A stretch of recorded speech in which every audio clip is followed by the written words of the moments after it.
Lady Mary Wortley Montagu, penulis yang menyuarakan feminisme. Hey everyone, meet me Averi.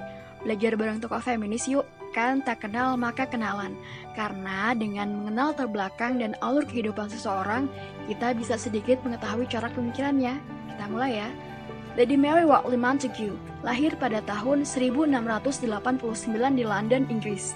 Adalah seorang wanita Inggris paling berwarna pada masanya dan dikenal sebagai seorang penulis surat. Ia menulis kisah sepanjang hidupnya dan sering menyebut dirinya sebagai penyair. Lady Mary menghabiskan masa mudanya di Thoresby. Keluarganya berasal dari kalangan bangsawan. Ayahnya adalah anggota parlemen kaya, dan Lady Mary, seperti wanita aristokrat lain pada masanya, dididik di rumah. Kala itu, kaum wanita tidak diperkenankan untuk mendapat pendidikan atau masuk ke sekolah formal. Maka pendidikannya diserahkan kepada pengasuh yang kemudian ia gambarkan sebagai orang bodoh dan percaya tahayul.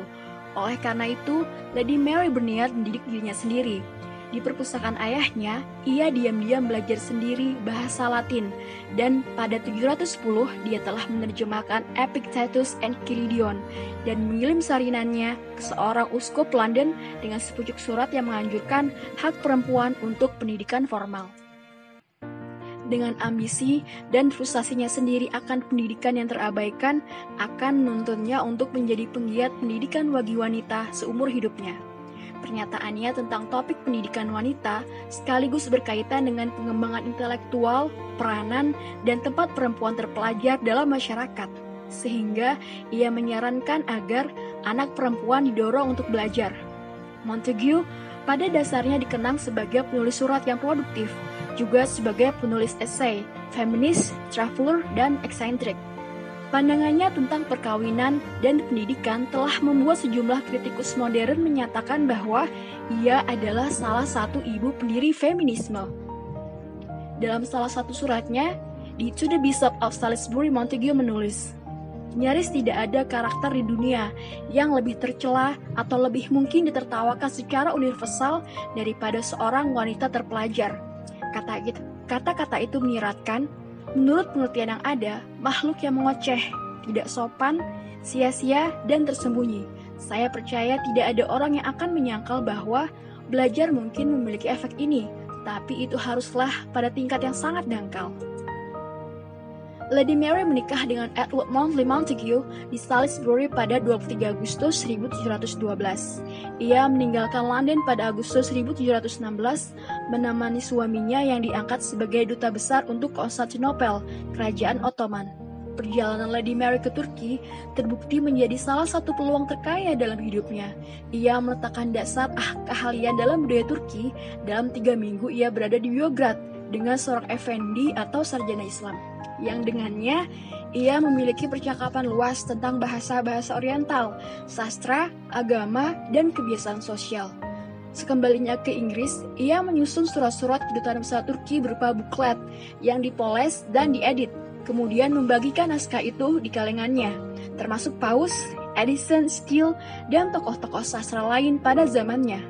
Surat-surat yang relatif formal dalam nada, tetapi mempertahankan rasa korespondensi dalam kepekaan-nya terhadap orang yang dituju. Sebagai contoh, ia membahas wacana tentang puisi Turki kepada Paus, pemikirannya tentang Islam kepada Abbé Conti, dan pandangannya yang berkaitan dengan kebiasaan dan pakaian para wanita Turki. Ia mengatakan senang dengan kesopanan wanita Turki. Perjalanan naskah untuk mempublikasikan surat-suratnya sendiri adalah sebuah cerita yang menggambarkan tekanan pada kelas dan norma gender pada masa Montagu. Pandangannya tentang pendidikan wanita dan feminismenya muncul sebagai sikap yang moderat, yang menegaskan kemampuan perempuan untuk bernalar, sekaligus memperkuat dominasi alami pria dalam masyarakat. Seperti yang terlihat, wacana-wacana feminitas dan humanisme, feminisme, dan hak-hak istimewa terhadap kelas ini merupakan konstitutif dari produksi surat-surat kedutaan besar Turki dalam arti luas. Apresiasi Montagu terhadap negara timur yang dibayangkan dan ketertarikan pada adat istiadat yang ditemuinya dikaitkan dengan editor surat kedutaan besar Turki dengan konteks historisnya. Dalam sebuah surat dari Wina, yang termasuk dalam surat-surat kedutaan Turki, Montague menggambarkan kebiasaan-kebiasaan yang ia amati. Wacana toleransi ini juga dapat ditemukan dalam surat-suratnya tentang adat istiadat Turki dan agama. Tapi lebih sering, ia menyarankan bahwa sebenarnya apa yang ia anggap sebagai cara-cara oriental lebih unggul daripada cara-cara budayanya sendiri. Sebagai seorang aristokrat dan keluarga bangsawan, Lady Mary mendapat akses untuk menemui para sarjana Islam terpandang di Turki. Ia juga memiliki akses ke Seralio Harim, yaitu tempat tinggal para Odelis, Iqbal dan Kadin, yaitu dayang-dayang, selir, dan istri-istri sultan, yang ia sebut sebagai rumah kopi wanita. Karena para wanita bisa bebas membicarakan berbagai hal tanpa melihat perbedaan ras di antara mereka.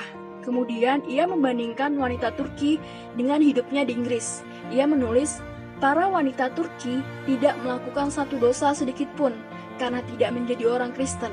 Sangat mudah untuk melihat mereka memiliki lebih banyak kebebasan daripada yang kita miliki.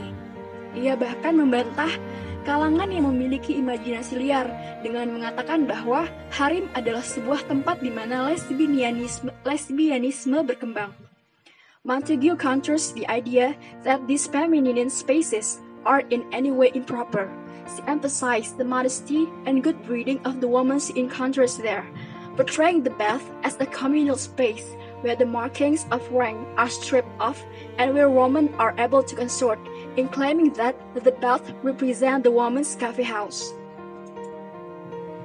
Pada akhir hidupnya, Lady Mary menghabiskan banyak waktu jauh dari suaminya dan Inggris, terasing dari banyak orang yang pernah menjadi teman dekat dan hidup hampir dalam kemiskinan. Ia menghabiskan bagian terakhir dari hidupnya berpergian di Eropa, terutama Prancis dan Italia. Ia meninggal pada 21 Agustus 1762. Selain menulis tulisan surat, ia juga dikenal sebagai penulis puisi. Ini adalah salah satu puisinya. Terima kasih telah mendengarkan. Jika ada pertanyaan atau saran, kalian bisa mengirimkan email ke alamat berikut. Atau ingin mendapatkan update seputar kewanitaan, kalian bisa mengikuti akun Instagram Aletisan. Terima kasih.